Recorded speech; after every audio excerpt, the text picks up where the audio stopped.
ममता दीदी ने हमेशा विक्टिम कार्ड का पॉलिटिक्स खेला है। कभी पैर तुड़वा लेती हैं, कभी सिर पर पट्टी बंधवा देती हैं। বলেছে আমি নাকি ব্যান্ডেজ নিয়ে ঘুরে বেড়াই। ওরে অপদার্থ, আমি তো মৃত্যুর মুখ থেকে অনেকবার লড়াই করতে করতে বেরিয়ে এসেছি। যাও না ডাক্তারের রিপোর্টগুলো নাও না হসপিটালে গিয়ে। লজ্জা করে না? আমার উপর কি অত্যাচার হয়েছে তোমরা জানো না? এবং তোমরাও আগের বার নির্বাচনে ইচ্ছা করে আমার পায়ে চোট করে দিয়েছিলে। আমি প্লাস্টার করেও পায়ে হুইল চেয়ারে ঘুরে বেড়িয়েছিলাম, তার কারণ আমার মনে জোর ছিল আমাকে মানুষের কাছে যেতে হবে। আবার কি মারবার প্ল্যান করছো নাকি? এসব কথা বলার মানে কি? কি দাঙ্গাবাজ, পরিকল্পনা করছো নাকি কিছু? পুরুলিয়ার সভামঞ্চ থেকে মারার চক্রান্তের আশঙ্কা প্রকাশ করেছেন মমতা বন্দ্যোপাধ্যায়। রবিবার দুপুরে পুরুলিয়ার মাটিতে দাঁড়িয়ে রাজ্য সরকারের উন্নয়ন কর্মকাণ্ডের সম্পর্কে শুরুতে বার্তা দেন মমতা। সেখানেই দাঁড়িয়েই এই আশঙ্কা প্রকাশ করেন তিনি। শনিবারের সভা থেকে মমতা বন্দ্যোপাধ্যায়কে সরাসরি আক্রমণ করেন কেন্দ্রীয় স্বরাষ্ট্রমন্ত্রী অমিত শাহ। তার দাবি, নির্বাচন এলেই মমতা বন্দ্যোপাধ্যায় ব্যান্ডেজ বেঁধে ঘোরেন। ममता दीदी ने हमेशा विक्टिम कार्ड का पॉलिटिक्स खेला है। कभी पैर तुड़वा लेती हैं, कभी सिर पर पट्टी बंधवा देती हैं, कभी बीमार हो जाती है और कभी चुनाव आयोग के सामने बेचारा बनकर चुनाव आयोग को गालियां निकालती। ये आपकी ये राजनीति को, विक्टिम कार्ड की पॉलिटिक्स को बंगाल की जनता अब बहुत अच्छे तरीके से समझ गई। এরপরেই রবিবারের সভা থেকে অমিত শাহকে তোপ দাগেন মমতা। মানবাজারের সভা থেকে মুখ্যমন্ত্রী বলেন, সুস্থ বাঘের থেকে আহত বাঘ বেশি ভয়ঙ্কর। তিনি সভা থেকে একটি সুযোগ চেয়েছেন, তাকে অপমানের বদলা মানুষ নেবেন বলেই জানিয়েছেন মমতা বন্দ্যোপাধ্যায়। মমতা বন্দ্যোপাধ্যায়ের দাবি, তিনি মৃত্যুর মুখ থেকে ফিরেছেন অনেকবার। এরপরেই তার সরাসরি প্রশ্ন, তাকে মারার চক্রান্ত হচ্ছে, কিছু পরিকল্পনা করা হচ্ছে নাকি? বলেছে আমি নাকি ব্যান্ডেজ নিয়ে ঘুরে বেড়াই। ওরে অপদার্থ, আমি তো মৃত্যুর মুখ থেকে অনেকবার লড়াই করতে করতে বেরিয়ে এসেছি। যাও না ডাক্তারের রিপোর্টগুলো নাও না হসপিটালে গিয়ে। লজ্জা করে না? আমার উপর কি অত্যাচার হয়েছে তোমরা জানো না? এবং তোমরাও আগের বার নির্বাচনে ইচ্ছা করে আমার পায়ে চোট করে দিয়েছিলে। আমি প্লাস্টার করেও পায়ে হুইল চেয়ারে ঘুরে বেড়িয়েছিলাম, তার কারণ আমার মনে জোর ছিল আমাকে মানুষের কাছে যেতে হবে। আবার কি মারবার প্ল্যান করছো নাকি? এসব কথা বলার মানে কি? কেউ কারো চরিত্র হনন করবার আগে কোনো পরিকল্পনা করে। কি দাঙ্গাবাজ, পরিকল্পনা করছো নাকি কিছু? জানেন তো, যে ভুল করে না সে কিছু ভুল রেখে যায়। ওনার কথাই প্রমাণ হয়ে যাচ্ছে যে উনি কোনো পরিকল্পনা করছেন।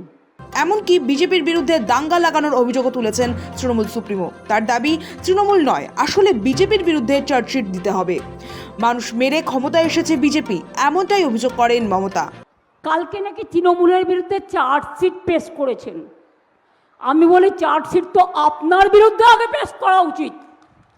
আপনি এত লোককে দাঙ্গা করেছিলেন, কত লোক মারা গেছে আপনাদের যখন আপনারা গুজরাটে ক্ষমতায় ছিলেন।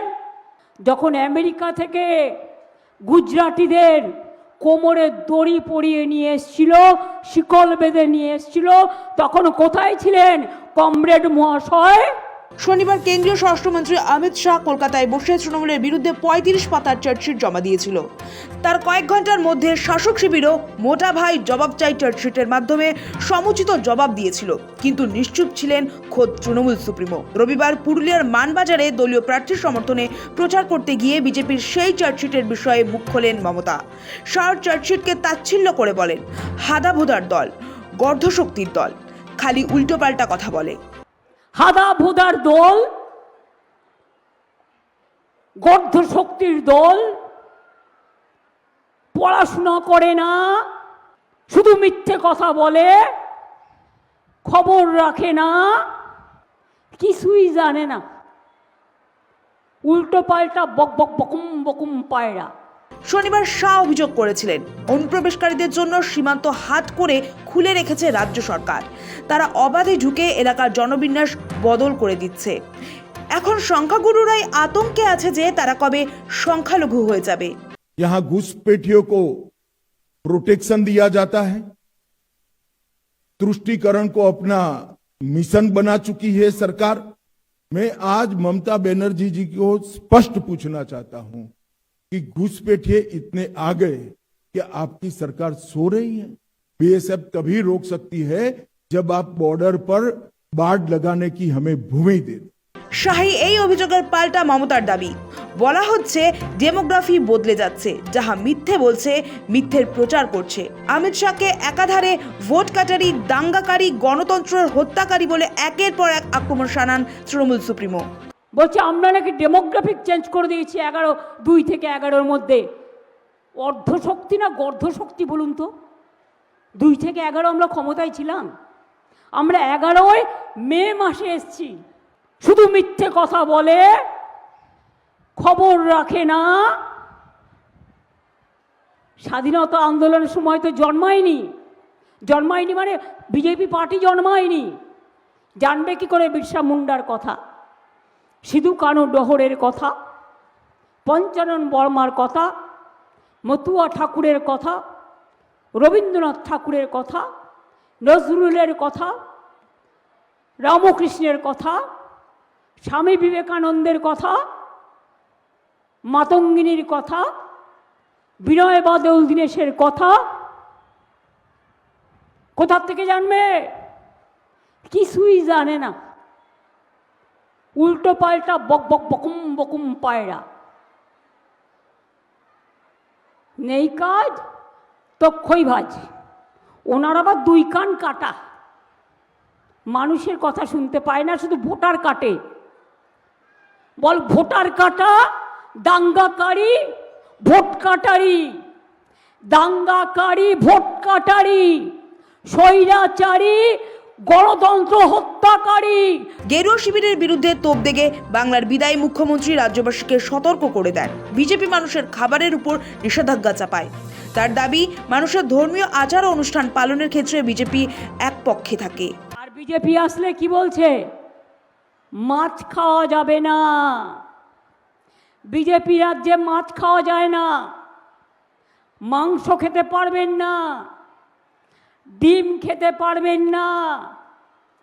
আপনারা আপনাদের ধর্মীয় যে আচার অনুষ্ঠান করেন সেটাও বিজেপি এক পক্ষ।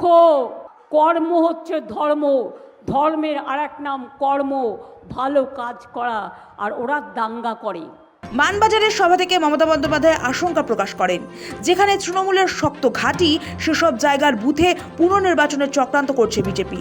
প্রচার সভা থেকে দিল্লির সেই চক্রান্ত ব্যর্থ করে দেওয়ার আহ্বান জানালেন নেত্রী। এদের পরিকল্পনা হচ্ছে আমাদের জায়গাগুলোতে রিপোল করবার।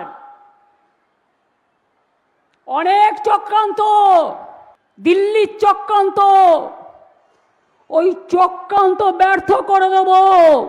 অমিত শাহের চার্জশিটের পাল্টা মমতা বন্দ্যোপাধ্যায়ের দাওয়াই। বিজেপি মানুষ মেরে ক্ষমতায় এসেছে, সকলকে তিনি ভয়াবহ দাঙ্গার কথা মনে করিয়ে দিয়ে বলেন, বিজেপি শাসিত রাজ্যগুলিতে সবথেকে বেশি আক্রমণ হয়েছে আদিবাসী মহিলাদের উপর। আর তৃণমূল মানে মানুষকে নিয়ে চলা।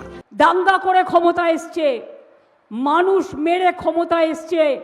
আপনাদের মনে নেই ভয়াবহ দাঙ্গা? সবচেয়ে বেশি আদিবাসীদের উপর আক্রমণ হয়েছে কোথায়? মনে রাখবেন, বিজেপি রাজ্যগুলোতে। সবচেয়ে বেশি মহিলাদের উপর আক্রমণ হয়েছে কোথায়? বিজেপি রাজ্যগুলোতে। তাদের উপর অত্যাচার করা হয়। আমরা তো কারো উপর করি না। আমরা মনে করি তৃণমূল কংগ্রেস মানে শান্তি, তৃণমূল কংগ্রেস মানে মানবিকতা, তৃণমূল কংগ্রেস মানে সকলকে সম্মান করা, তৃণমূল কংগ্রেস মানে মানুষকে নিয়ে পথ চলা। খুব বড় নেতা বাবা। দাঙ্গা করতে করতে ক্ষমতায় এসেছিলেন। পুরুলিয়া সভা থেকে তিনি মনে করিয়ে দেন, রাজ্যের তৃণমূল সরকার মানুষকে বিনা পয়সায় রেশন, স্বাস্থ্যসাথীর সাহায্য করে, কিন্তু বিজেপির অভিযোগ কেন্দ্রের আয়ুষ্মান ভারত প্রকল্প রাজ্যে চালু করেনি সরকার। মমতা বন্দ্যোপাধ্যায় মনে করিয়ে দেন, পাকা দেওয়াল এবং স্মার্ট কার্ডের মতো ছোট ছোট কারণে এই প্রকল্প থেকে বঞ্চিত হন সাধারণ মানুষ, কিন্তু রাজ্য সরকার সকলকে সাহায্য করে। তিনি বলেন, সারা জীবন লক্ষ্মীর ভাণ্ডার পেতে হলে সরকারের তৃণমূলকে প্রয়োজন। বিজেপি নির্বাচনের আগে কিছু টাকা দিলেও পরবর্তীকালে সেই সব প্রকল্প বন্ধ করে দেবে বলেও দাবি করেন মমতা বন্দ্যোপাধ্যায়। ব্যুরো রিপোর্ট, সময় কলকাতা।